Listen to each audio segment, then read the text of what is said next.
Hi friends, welcome to Aachi's scookworld.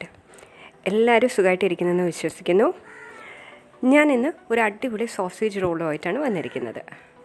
എൻ്റെ ഈ channel ഇതുവരെയും സബ്സ്ക്രൈബ് ചെയ്യാത്ത ഫ്രണ്ട്സ് തീർച്ചയായിട്ടും സബ്സ്ക്രൈബ് ചെയ്യുക. അതിൻ്റെ കൂടെയുള്ള നോട്ടിഫിക്കേഷൻ ബെല്ലും കൂടെ ക്ലിക്ക് ചെയ്യാൻ മറക്കണ്ട.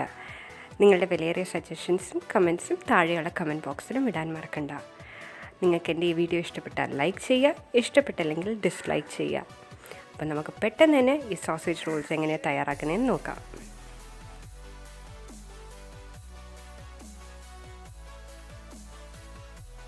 ആദ്യം തന്നെ സോസേജിന് വേണ്ടിയിട്ട് മാവ് തയ്യാറാക്കാനായിട്ട് ഞാനിവിടെ 1 കപ്പ് മൈദ എടുത്തിട്ടുണ്ട്. ഇതിൻ്റെ കൂടെ നമുക്ക് 2 ടേബിൾ സ്പൂൺ പഞ്ചസാര ചേർത്ത് കൊടുക്കാം. അതേപോലെ തന്നെ 2 ടേബിൾ സ്പൂൺ പാൽപ്പൊടി ഇല്ലെങ്കിലും കുഴപ്പമില്ല, അപ്പോൾ പാൽപ്പൊടി ചേർത്ത് കൊടുക്കാം.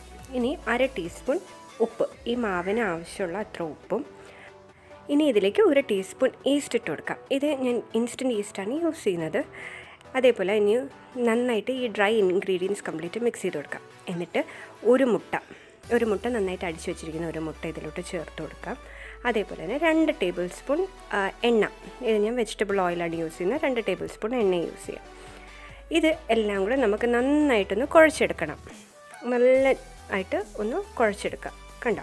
ഇനി ഇതിൻ്റെ അകത്ത് ചെറിയൊരു ചൂട് വെള്ളം ഒഴിച്ചിട്ട് ആവശ്യത്തിന് മാത്രം ഒഴിച്ചു കൊടുക്കുക. അതുകൊണ്ടാണ് ഞാൻ അളവ് പറയാത്തത്. ഇതേപോലെ നല്ലൊരു സോഫ്റ്റ് ഡോ ആവുന്നവരെ ഒന്ന് കുഴച്ചെടുക്കണം.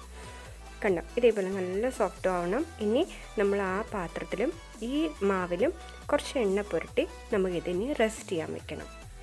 അപ്പോൾ ഇതിപ്പോൾ ഞാൻ നന്നായിട്ട് ഈ മാവിൽ എണ്ണ പുരട്ടി വെച്ചിട്ടുണ്ട്. ഇനി ഇതൊന്ന് കവർ ചെയ്ത് കൊടുക്കാം. ഒന്നിൽ ചെറിയ നനവുള്ള ചെറിയ കോട്ടൻ്റെ ഒരു തുണി വെച്ച് കവർ ചെയ്യുകയോ അല്ലെങ്കിൽ ഈ സ്ലിങ് റാപ്പ് വെച്ചിട്ട് കവർ ചെയ്യുകയോ ചെയ്താൽ മതി.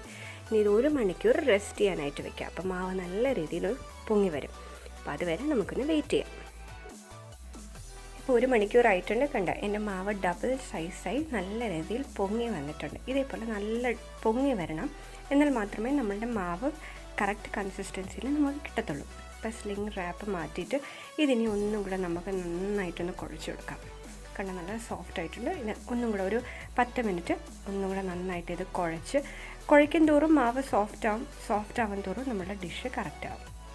അപ്പം ഞാൻ വീണ്ടും കുഴച്ച് വെച്ചിട്ടുണ്ട്. ഇനി ഇത് നമുക്ക് പരത്തിയെടുക്കണം. അതിനായിട്ട് കുറച്ച് മാവ് തൂകിയിട്ട് നമുക്ക് ഈ ചെറിയ ബോൾസ് ആക്കാം. ചെറിയ ബോൾസ് ആക്കിയിട്ട് ഇതിന് ഒന്ന് പരത്തിയെടുക്കാം. ഒരുപാട് വലുതായിട്ട് വേണ്ട, ചെറുതായിട്ട് മതി. അപ്പോൾ ചെറിയ ബോളാക്കിയാൽ മതി. ബോളാക്കിയിട്ട് ഇതിന് നമുക്ക് കനം കുറച്ച്, ഒരുപാട് അങ്ങ് കനം കുറഞ്ഞ പോകണ്ട, നമ്മുടെ സാധാ ചപ്പാത്തിയുടെയൊക്കെ അതേ രീതിയിൽ മാത്രം ഒന്ന് പരത്തിയെടുത്താൽ മതി. കണ്ടോ? ഇതേപോലെ ഒരു ചെറിയ വട്ടത്തിന് ചപ്പാത്തി കനത്തിന് പരത്തിയെടുക്കാം. ഇനി നമുക്ക് സോസേജ് എടുക്കണം. നമ്മളുടെ സോസേജ് ഇതിൻ്റെ നടുക്ക് പ്ലേസ് ചെയ്ത് വെച്ച് കൊടുക്കാം. ഇതേപോലെ വെച്ചതിന് ശേഷം നമുക്ക് സൈഡ്സ് കട്ട് ചെയ്ത് കൊടുക്കാം. ചരിച്ച് വേണം ഇത് കട്ട് ചെയ്യാനായിട്ട്. 2 സൈഡും ഒരേപോലെ വേണം കട്ട് ചെയ്യാൻ. കാരണം പല കട്ടിങ് ആയാലും നമ്മൾക്കത് ഫോൾഡ് ചെയ്തെടുക്കുമ്പോൾ ആ ഭംഗി കിട്ടത്തില്ല. അപ്പോൾ ഒരേപോലെ വേണം 2 സൈഡും കട്ട് ചെയ്തെടുക്കാനായിട്ട്. നിങ്ങൾക്ക് ഇഷ്ടമുള്ള കനത്തിന് കട്ട് ചെയ്തെടുക്കാം. ഇനി ഇതിനെ നമുക്ക് ഈ സോസേജിലോട്ട് അകത്തോട്ട് ഫോൾഡ് ചെയ്ത് വെച്ച് കൊടുക്കാം. ക്രോസ് ചെയ്ത് ഫോൾഡ് ചെയ്ത് വെച്ച് കൊടുക്കാം. അപ്പം ഇത് നല്ലൊരു ഡിസൈനായിട്ട് തന്നെ കിട്ടും. കണ്ട, ഇതേപോലെ ഫോൾഡ് ചെയ്തെടുക്കുക. നിങ്ങൾക്ക് ഇഷ്ടമുള്ള ഡിസൈനിൽ നിങ്ങൾക്ക് ഈ മാവ് ചെയ്തെടുക്കാമെന്നേ ഉള്ളൂ. കട്ട് ചെയ്ത് ഇതേപോലെ സോസേജ് ഫില്ല് ചെയ്ത് ചെയ്യാം. ഇത് ചെറിയ രീതിയിലും ചെയ്യാം. സോസേജിന് പകുതിയായിട്ട് മുറിച്ചിട്ട് ചെറിയ രീതിയിലും ഇത് ചെയ്തെടുക്കാം.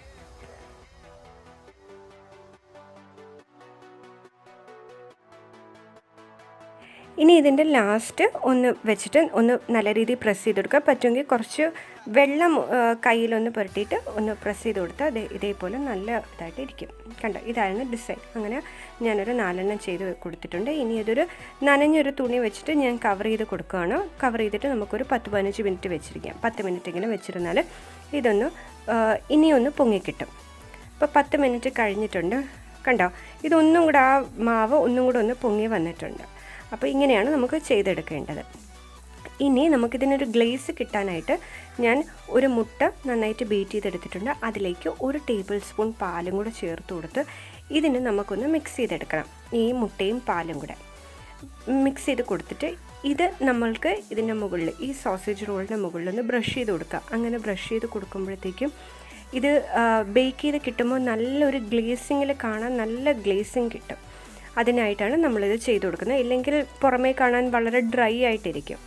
നമ്മൾ സാധാരണ പഫ്സൊക്കെ ഉണ്ടാക്കുന്ന പോലെ തന്നെയാണ്. ഇനി ഇതിന് മുകളിൽ ഞാൻ വെള്ള എള്ള് വിതറി കൊടുക്കുകയാണ്. കാണാൻ കുറച്ചും കൂടെ ഭംഗിയാണ്. അതേപോലെ തന്നെ എള്ളിൻ്റെ ഒരു നല്ല ടേസ്റ്റൊക്കെ കിട്ടും. അപ്പോൾ ഇതേപോലെ എല്ലാത്തിലും നമുക്ക് മുകളിൽ എള്ളൊന്ന് സ്പ്രിങ്കിൾ ചെയ്ത് കൊടുക്കാം. അപ്പോൾ ഇതേപോലെ സ്പ്രിങ്കിൾ ചെയ്തിട്ട് കണ്ടോ, ഇതിപ്പോൾ റെഡി ആയിട്ടുണ്ട്. ഞാനിത് മീഡിയം ഹീറ്റിൽ 20 മിനിറ്റ് ബേക്ക് ചെയ്യണം. ഇത് കണ്ടോ, അടിപൊളി സോസേജ് റോൾ റെഡി ആയിട്ടുണ്ട്. നിങ്ങളുടെ ഓവൻ്റെ ഹീറ്റും ടൈമും അനുസരിച്ച് വേണം നിങ്ങൾ സെറ്റ് ചെയ്യാൻ. എൻ്റെ ഓവൻ്റെ ടൈമർ അനുസരിച്ചിട്ടാണ് ഞാൻ പറഞ്ഞത് ഒരു മീഡിയം ഹീറ്റിൽ 20 മിനിറ്റ് വെച്ചത്. അപ്പോൾ ഇതേപോലെ നല്ല ഗോൾഡൻ ബ്രൗൺ ആയിട്ട് കിട്ടും, നല്ല ഗ്ലേസിന് കിട്ടും. അപ്പോൾ തീർച്ചയായിട്ടും നിങ്ങളെല്ലാവരും ഒന്ന് ട്രൈ ചെയ്ത് നോക്കുക. നിങ്ങൾക്ക് എൻ്റെ ഈ വീഡിയോ ഇഷ്ടപ്പെട്ടെങ്കിൽ ലൈക്ക് ചെയ്യാൻ, നിങ്ങളുടെ ഫ്രണ്ട്സുമായിട്ട് ഷെയർ ചെയ്യാൻ തീർച്ചയായിട്ടും മറക്കരുത്. ഇത് തയ്യാറാക്കേണ്ട ഇൻഗ്രീഡിയൻസും ഉണ്ടാക്കേണ്ട വിധവും എല്ലാം താഴെയുള്ള ഡിസ്ക്രിപ്ഷൻ ബോക്സിലുണ്ട്. അപ്പോൾ അടുത്ത വീഡിയോയിൽ കാണുന്നവരെയും ടിൽ ദെൻ ബൈ ബൈ.